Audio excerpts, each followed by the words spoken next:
तो आज हम लोग बात करने वाले हैं डेयरडेविल सीरीज के सीजन 1 के एपिसोड नंबर 9 के बारे में। तो एपिसोड की शुरुआत ही एक बहुत बेहतरीन फाइट सीन से होती है, जहां पर हमारा टोपे वाला आदमी और एक सोल्जर आपस में लड़ रहे थे और वो सोल्जर एक बहुत ज्यादा ही खतरनाक निंजा था। अब लड़ाई के दौरान हम लोग देख पाते हैं कि निंजा उस टोपे वाले आदमी को बहुत बुरी तरह से मारता है और ये इसके ऊपर काफी ज्यादा भारी पड़ रहा था। तब हमारा हीरो भी इससे लड़ने की कोशिश करता रहता है और इनकी लड़ाई के बीच में ही निंजा का मास्क उतर जाता है। तब हम लोग जान पाते हैं कि ये निंजा कोई और नहीं बल्कि नोबू है और यही वो आदमी था जो कि पिछले एपिसोड में विल्सन को सुना रहा था। अब ये वापस से अपना मास्क लगाता हुआ टोपे वाले आदमी से लड़ने लगता है और अब ये अपनी चेन में लगे नाइफ की मदद से हमारे हीरो की चेस्ट पर वार करता है और उसे घसीटने लगता है। और अब ये सीन यहाँ से पास्ट में जाता है, जहाँ पर हम मैट को फादर के पास देखते हैं, जहाँ ये इनसे कन्फेशन और कुछ बातें करने के लिए आया था। और अब मैट इनके घर पर पहुँचता है, जहाँ इन दोनों की बातों से हम लोग ये जान पाते हैं कि मैट को समझ नहीं आ रहा है कि ये जो काम करता है वो सही है या फिर नहीं। तब फादर इसे एक बात बोलते हैं कि ऐसा नहीं होता कि शैतान नहीं होते,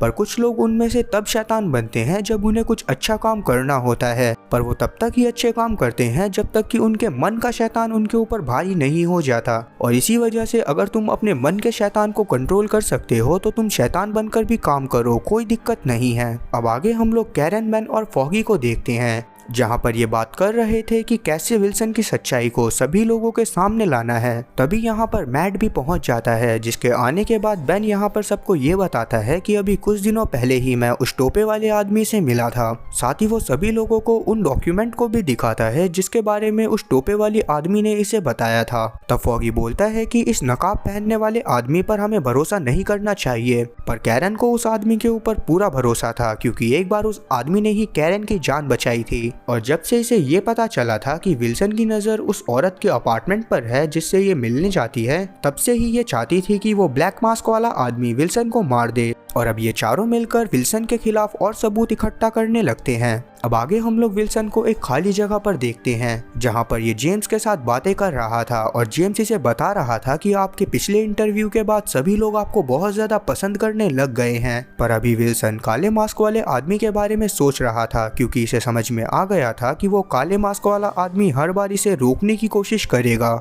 इतने में ही यहाँ पर नोबू आता है, जिसने विल्सन को उसी बूढ़ी औरत एलिना के घर को खाली कराने को बोला था। इस पर विल्सन इसे काले मास्क वाले आदमी के बारे में बताता है, जिसके बारे में सोचते हुए नोबू बोलता है कि उसको रोकने के लिए एक आदमी है। और अब वापस से हम लोग फॉगी, कैरन और मैट को देखते हैं, जहाँ इनके पास एलिना आती है और बताती है कि अब इन लोगों को अपार्टमेंट के बदले पैसे दिए जा रहे हैं और एलिना के काफी पड़ोसियों ने अपार्टमेंट को देने का फैसला करा है, पर ये अपना अपार्टमेंट नहीं देना चाहती, क्योंकि इस अपार्टमेंट से इसकी बहुत सारी मेमोरीज जुड़ी हुई हैं। इस पर फॉगी भी इसका हौसला बढ़ाता है और ये यहाँ से चली जाती है। और अब क्योंकि मैट ये बात जानता था कि विल्सन बिना अपार्टमेंट लिए नहीं मानेगा, तो इसी वजह से ये फॉगी और कैरन से जल्दी सभी सबूत इकट्ठे करने को बोलता है। और अब ये खुद वेनेसा की आर्ट गैलरी में जाता है ताकि वो विल्सन के बारे में और चीजें पता कर सके। अब जब ये आर्ट गैलरी में पहुंचता है तो यहाँ पर वेनेसा इसकी मदद करने लगती है, क्योंकि ये ब्लाइंड था। तब मैट इससे थोड़ा मजाक करने लगता है और इससे फ्लर्ट करता हुआ पूछता है कि इसे किस तरह के लोग पसंद हैं। जवाब में वेनेसा बोलती है कि मुझे उस तरह के लोग पसंद हैं जैसा अभी यहाँ पर आने वाला है। और इसके इतना बोलते ही यहाँ पर विल्सन आ जाता है और मैट इससे बातें करने लगता है।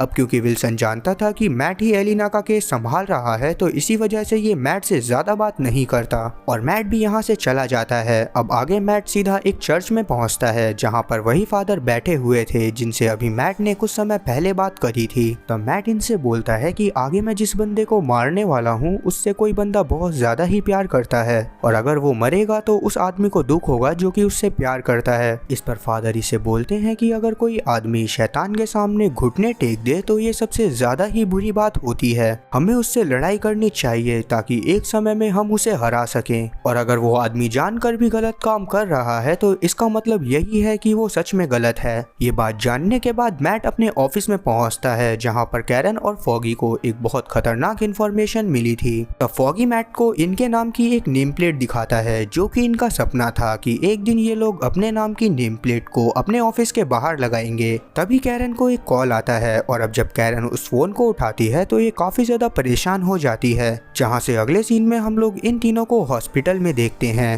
जहां पर एलिना की मौत हो गई थी और एक आदमी ने उसे मारा था जो तुरंत फरार हो गया। ये बात जानने के बाद फॉगी और कैरन दोनों ही रोने लगते हैं और मैट भी काफी ज्यादा गुस्से में आ जाता है। इसके बाद ये लोग एक बार में जाते हैं जहां विल्सन की न्यूज चल रही थी, जिसमें ये वापस से काले मास्क वाले आदमी के बारे में सबको भड़का रहा था। ये देखकर कैरन बोलती है कि काश काले मास्क वाला आदमी इसे भी मार दे।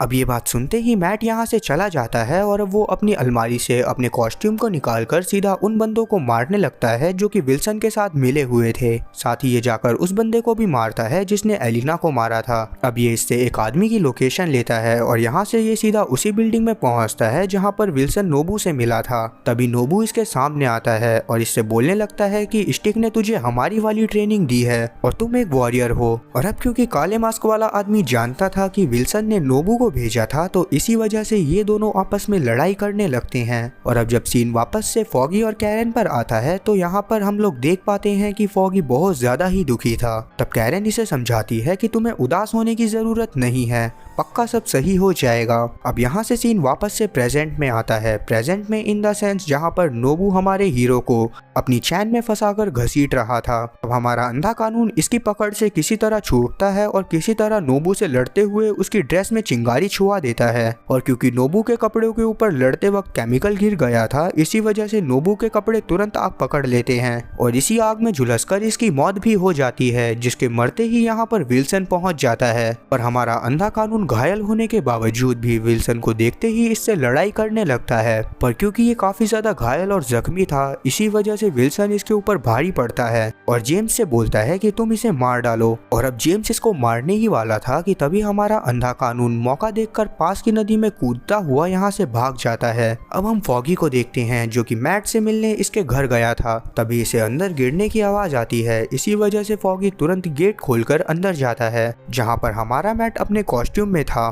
पहले तो फॉगी इसे पहचान नहीं पाता, लेकिन जब ये नीचे गिर जाता है तो फॉगी डरता हुआ जाकर इसका मास्क उतारता है और जैसे ही ये देखता है कि मैट ही हमारा काले मास्क वाला हीरो और अंधा कानून है, तो ये काफी ज्यादा शॉक हो जाता है। और इसी के साथ ये एपिसोड यहीं पर खत्म होता है।